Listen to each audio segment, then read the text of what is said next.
तो अब हमारा जो फोकस है उसको थोड़ा शिफ्ट करते हैं। संसद की फाइल उसको खोलते हैं। उस फाइल की बात करते हैं जिसमें कई ट्विस्ट और एंगल हैं। उस घटना का डर है जिसका जिक्र लोकसभा स्पीकर कर रहे थे। राष्ट्रपति के अभिभाषण पर लोकसभा में पीएम नहीं बोल पाए, लेकिन आज राज्यसभा में वो खूब बोले, चुन चुनकर विपक्ष के आरोपों का जवाब दिया, उनकी गलतियां गिनाई। हालांकि जब उन्होंने बोलना शुरू किया तो विपक्ष हंगामा करने लगा, लेकिन वो रुके नहीं। प्रधानमंत्री जब नॉन स्टॉप बोलते रहे तो विपक्ष ने वॉकआउट कर दिया, यानी उनका भाषण विपक्ष की गैर मौजूदगी में हुआ। राष्ट्रपति के अभिभाषण पर राज्यसभा में पीएम मोदी 97 मिनट तक 97 मिनट्स तक धारा प्रभाव बोलते रहे। कांग्रेस को चुभने वाले शब्दों का इस्तेमाल किया। 1.5 घंटे से भी ज्यादा लंबे भाषण में उन्होंने कई कीवर्ड्स का इस्तेमाल किया। नेहरू, इंदिरा गांधी, कब्र खुदेगी, घुसपैठ, शीश महल, अर्बन नक्सल, ऑपरेशन सिंदूर, गद्दार, अटकाना, लटकाना, भटकाना, ट्रेड डील और शाही परिवार जैसे कई कीवर्ड्स थे। लोकसभा में नेता प्रतिपक्ष लगातार उन पर हमला कर रहे हैं। ऐसे में उन्होंने बिना नाम लिए जवाब दिया। राहुल गांधी पूर्व सेनाध्यक्ष मनोज नरवणे की किताब के जरिए सरकार से सवाल पूछ रहे हैं तो पीएम मोदी ने याद दिलाया कि कैसे सरहदों पर एक वक्त गोला बारूद और जूते की कमी हुआ करती थी। राहुल गांधी चीन का मुद्दा उठा रहे हैं तो पीएम मोदी ने पंडित नेहरू और इंदिरा गांधी के भाषणों का जिक्र किया। राहुल गांधी मोहब्बत की दुकान खोलने का नारा बुलंद करते हैं तो पीएम ने कहा, मेरे लिए कब्र खोदने के नारे लगाए जा रहे हैं, यह कैसी मोहब्बत की दुकान है। राहुल गांधी अक्सर संविधान का मुद्दा उठाते रहे। राज्यसभा में पीएम ने पूछा कि कल लोकसभा में अभिभाषण पर चर्चा नहीं हो पाई, यह राष्ट्रपति पद का घोर अपमान है, उनको संविधान शब्द बोलने का अधिकार नहीं। पीएम मोदी के भाषण की रेंज में सिर्फ कांग्रेस ही नहीं थी। कांग्रेस के साथ उन्होंने टीएमसी, डीएमके, लेफ्ट और आम आदमी पार्टी तक के लिए शब्द बाण चलाए, लेकिन सबसे ज्यादा टारगेट उन्होंने गांधी परिवार को ही किया। पीएम मोदी ने कहा कि जवाहरलाल नेहरू और इंदिरा गांधी के लिए देश के लोग समस्या थे। देश के लोगों का अपमान करना कांग्रेस का स्वभाव है। इंदिरा गांधी ने जिस योजना आयोग की धज्जियां उड़ाई थी, उसके जन्मदाता उनके पिता नेहरू थे। सुनिए प्रधानमंत्री ने अपनी सरकार में किए गए कामों को गिनाते हुए गांधी परिवार और कांग्रेस पर किस तरह कटाक्ष किया। ये मोदी की कब्र क्यों खोदना चाहते हैं? ये सिर्फ नारा नहीं है, ये इनके भीतर पड़ी हुई नफरत का प्रतिबिंब है, इसकी अभिव्यक्ति है। और वे इसलिए हैं, हमने 370 की दीवार गिरा दी, इसलिए मोदी की कब्र खोदना चाहते हैं। कांग्रेस के शातिर दिमाग जिनका है, ऐसे युवराज ने उनको गद्दार कह दिया। अहंकार कितनी 7वें आसमान पर पहुंच चुका है इनका।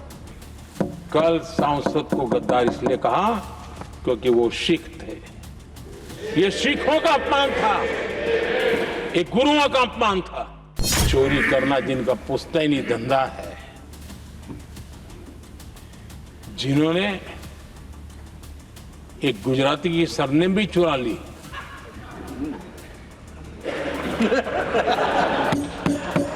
महात्मा गांधी की सरनेम चुरा ली। कांग्रेस देशवासियों को ही समस्या मानती है।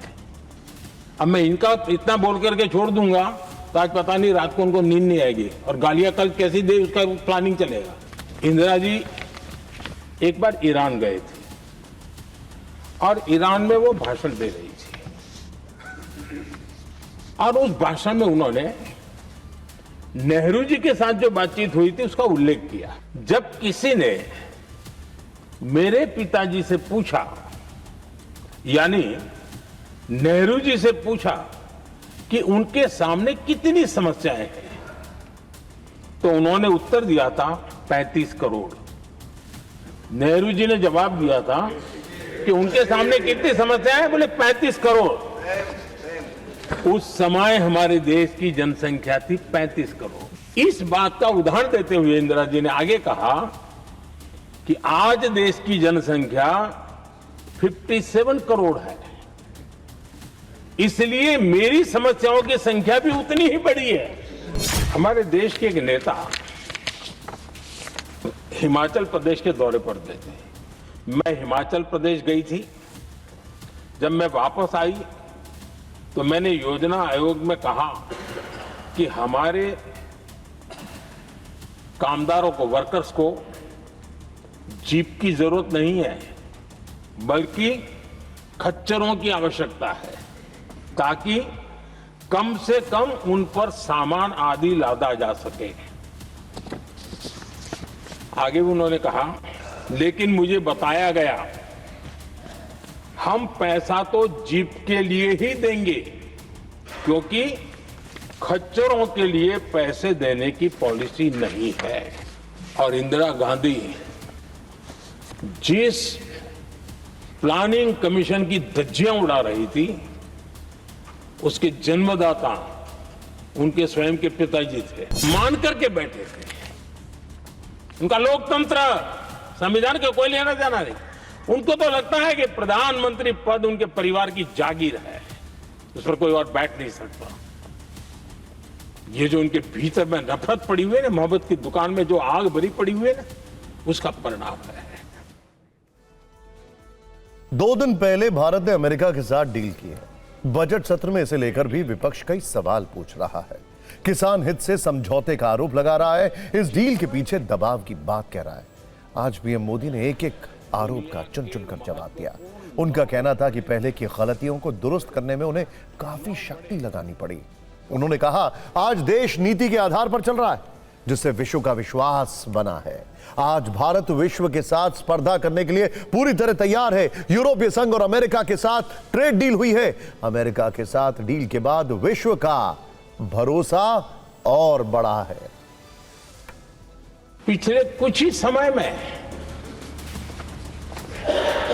दुनिया के महत्वपूर्ण 9 बड़े देशों के साथ 9 बड़े हमारे ट्रेड डील हुए, और उसमें मदर ऑफ ऑल डील एक साथ 27 देशों के साथ, यूरोपियन यूनियन के साथ।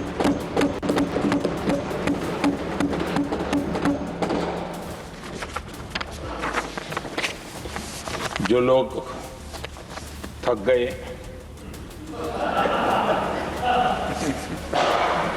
बेचारे चले गए, लेकिन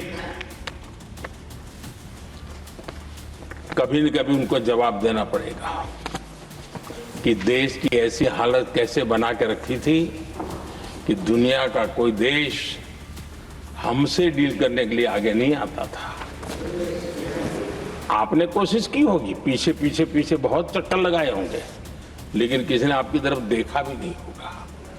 क्या स्थिति ऐसे पैदा है? दुनिया के देश ऐसे ही भारत के साथ डील नहीं कर रहे हैं। जब यूरोपियन यूनियन के साथ ट्रेड डील हुआ तो विश्व को भरोसा हुआ कि अब वैश्विक स्तर पर स्थिरता की संभावना बढ़ेगी। अमेरिका के साथ ट्रेड डील होने के बाद विश्व को और भरोसा हो गया कि जो स्थिरता की एहसास हो रहा था, अब गति का भी एहसास होने लगा है। अब विश्व के लिए शुभ संकेत। पीएम के कटाक्ष के बाद अब से कुछ देर पहले लोकसभा में नेता प्रतिपक्ष राहुल गांधी ने सोशल मीडिया पर एक पोस्ट लिखा है। उन्होंने लिखा, बस सवालों से इतनी घबराहट, मोदी जी सच्चाई से ऐसा डरे, झूठ की शरण ले ली। खैर, जो उचित समझा वही किया। राहुल गांधी की आखिरी लाइन कुछ वैसी ही है जैसा कि जनरल मनोज नरवणे की किताब में लिखा है। राष्ट्रपति के अभिभाषण पर पीएम मोदी का जवाब विपक्ष की गैर मौजूदगी में हुआ। विपक्ष ने उनके भाषण का बहिष्कार कर दिया था। मल्लिकार्जुन खड़गे ने कहा कि दोनों सदन में नेता प्रतिपक्ष को बोलने नहीं दिया जा रहा है। ट्रेड डील समेत कई सवालों का जवाब नहीं दिया जा रहा है, इसीलिए बॉयकॉट किया गया।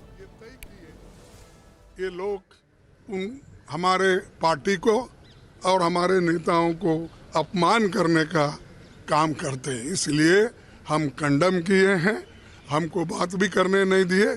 इसीलिए सारे पार्टी के नेता लोग ये तय किए कि अगर वो बात करने नहीं देते तो हम लोग वॉकआउट करना चाहिए, प्रोटेस्ट करना चाहिए और जो अपमान